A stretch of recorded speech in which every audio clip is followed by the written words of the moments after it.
মাননীয় প্রধানমন্ত্রীর প্রতিশ্রুতি অনুযায়ী 5 বছরে 25 কোটি বৃক্ষরোপণ তার অংশ হিসেবে আজকে আমরা ধামরাই উপজেলাতে আনুষ্ঠানিকভাবে বৃক্ষরোপণ শুরু করেছি। আমরা আগামী 2 মাসে ধামরাই উপজেলায় মোট 30,800 গাছ বিভিন্ন ওয়ার্ডে, ইউনিয়নে এবং শিক্ষা প্রতিষ্ঠানে বিতরণ করব। এর বাইরেও যদি আমাদের আরও গাছ দরকার হয়, অর্থাৎ যারা আমাদের কাছে আসবে তারা গাছ রোপণ করতে পারবে না বা গাছ কেনার মতো সামর্থ্য নাই, আমরা তাদেরকে উপজেলা প্রশাসনের পক্ষ থেকে গাছ বিতরণ করব।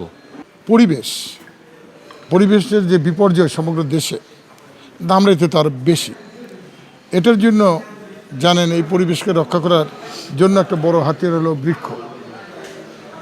উনি সরকারে আসার আগেই উনি কথা দিয়েছেন জাতিকে যে আমাদের দল ক্ষমতায় গেলে আমরা আগামী 5 বছরে প্রতি বছরে 5 কোটি করে 25 কোটি বৃক্ষ আমরা রোপণ করব। একদিকে যেমন পরিবেশ রক্ষা হবে, অন্যদিকে এই গাছ একসময় আমাদের জন্য বিশাল একটা সম্পদ হয়ে যাবে, অর্থনৈতিকভাবে একটা বিশাল সম্পদ হয়ে যাবে।